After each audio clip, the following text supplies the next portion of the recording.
Hello বন্ধুরা, আমরা আজকেও নতুন 10টা শব্দ শিখবো, যেটা আমরা স্পোকেন ইংলিশে লাগে জরুরি।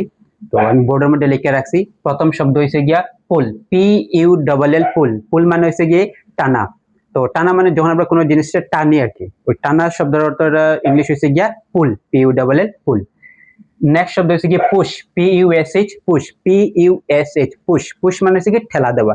পুল হচ্ছে কি টানা, আর পুশ হচ্ছে কি ঠেলা মারা। তো এই দুইটা শব্দ আমরা প্রায় সময় পাই কোনো রেস্টুরেন্টে গেলে, বা কোনো এটিএম এর ঢোকার সময়, বা কোনো মলে ঢোকার সময় আমরা দেখি এই শব্দগুলো একদম লেখা থাকে, দরজার মধ্যে লেখা থাকে পুল আর পুশ। যদি পুল লেখা থাকে তো দরজাটারে টান নিয়ে আমরা খুলবো, আর যদি পুশ লেখা থাকে দরজাটারে ঠেলা দিয়ে আমরা ঢুকতে লাগে। তো নেক্সট হচ্ছে কি প্রিপেয়ার। তো প্রিপেয়ার হচ্ছে গিয়ে তৈরি করা। তো তৈরি করা মানে আমরা প্রায় সময় কই যে আমি ওই জিনিসটা বানাইলাম। তো বানাইলাম যেটা আমরা কই বানাইলাম আমরা বাসায়, তো এটা শুদ্ধ ভাষায় কিতা কোয়া হয় তৈরি করা। তো প্রিপেয়ার মানে কিতা বোঝায় বানানি বোঝায় আর কি। তো আমি যদি কই যে প্রিপেয়ার মাই ভাত বানাইরা, তো কিতা কইম আমি my mother is preparing rice, my mother is preparing rice. Next অস্বীকার করা। অস্বীকার করা ইংলিশ হচ্ছে গিয়া রিফিউজ। অস্বীকার করার কিতা কোয়া হয় রিফিউজ, বুঝিয়েছে? তো REFUSE, রিফিউজ। তো রিফিউজ আমরা প্রায় সময় অস্বীকার করা, যেন হে আমার কথাটা অস্বীকার করছে, বা হে আমার মতটা গ্রহণ করছে না, অস্বীকার করে লিছে। তো ওই ক্ষেত্রে আমরা কোন শব্দটা ব্যবহার করবো? রিফিউজ। যখন আমরা কোনো জিনিস অস্বীকার করে দিই, স্বীকার করি না, যেটা এটা কোয়া হয় অস্বীকার করা। তো অস্বীকার করার ইংলিশ কিটা হইল কি রিফিউজ। নেক্সট হচ্ছে কি আমরা ডেস্ট্রয়। ডেস্ট্রয় শব্দের অর্থ হচ্ছে গিয়া ধ্বংস করা। তো ডেস্ট্রয়, DESTROY, ডেস্ট্রয়। ডেস্ট্রয় শব্দের অর্থ হচ্ছে কি আমরা ধ্বংস করা। তো ধ্বংস করা মানে কোনো জিনিস একদম পুরা নষ্ট হয়ে যাওয়াটা আমরা কই ডেস্ট্রয় করা। এই ডেস্ট্রয় শব্দটা আমরা যারা HSLC এক্সাম দিব বা মেট্রিকও যারা পড়ি তারা জানি যে ল্যান্সার ফিল্ডটা কেটে হয়েছিল একদম ডেস্ট্রয় হয়ে গেছিল গিয়া। তো এই ডেস্ট্রয় মানে পুরাপুরি ধ্বংস হয়ে যাওয়া।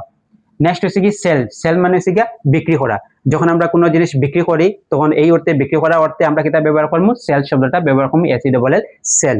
তো আমি যদি কই I want to sell my pen, আমি ওর কলমটা বিক্রি করতে চাই, আমি তুমি কইতে পারো I want to sell my car, I want to sell my cycle. তখন ওই ক্ষেত্রে আমরা কিতা ব্যবহার করবো? Sell, SELL, sell. নেক্সট হচ্ছে কি থ্রো, THROW, থ্রো। থ্রো মানে নিক্ষেপ করা। নিক্ষেপ করা মানে কিটা ইটা মারা। আমরা যেটা কই ইটা মারি দিছি। তো নিক্ষেপ মানে কোনো জিনিস ইটা মারিয়ে পালানি, এটা কোয়া হয় নিক্ষেপ করা। তো THROW, থ্রো। তো থ্রো শব্দের অর্থ হচ্ছে কি নিক্ষেপ করা কোনো জিনিস ইটা মারা। তো যদি কই ডোন্ট থ্রো, ডোন্ট থ্রো মানে এটা মারিও না বা নিক্ষেপ করিও না। ডোন্ট থ্রো দ্য স্টোন, কি হইতে পারে? ডোন্ট থ্রো দ্য স্টোন মানে হচ্ছে গিয়া পাথরটা এটা মারিও না বা পাথরটা ফালাইও না। উইয়ার, WEAR, উইয়ার মানে পরিধান করা। উইয়ার এই শব্দটা আমরা প্রায় সময় দেখি ব্যবহার করতে, উইয়ার। তো উইয়ার শব্দের অর্থ হচ্ছে পরিধান করা। পরিধান করা মানে আমরা যখন কাপড় উপর পরি, ওই কাপড় পরাটারে কিতা কোয়া হয়? পরিধান করা। তো যদি আমি কই আমি পোশাক পরলাম, তো কিতা বলবো? I wear dress, I wear my dress, আমি আমার পোশাক পরলাম। বা আমরা কইতে পারি I am wearing my dress. Keep, KEEP, keep. Keep মানে হচ্ছে কি রাখা। কোনো জিনিস আমরা যখন রাখি, তো রাখা অর্থে আমরা কিতা ব্যবহার করবো? Keep, KEEP, keep. তো আমরা কইতে পারি keep the phone on the table, মানে ফোনটা টেবিলের উপরে রাখো। Keep the pen on the table, তো কলমটা টেবিলের উপরে রাখো। Keep the mobile on the table, মোবাইলটা টেবিলের উপরে রাখো। কিপ রাখো অর্থে আমরা কিপ শব্দটা লাগাই। নেক্সট হচ্ছে কি শো, SHOW, শো। শো মানে হচ্ছে কি দেখানো।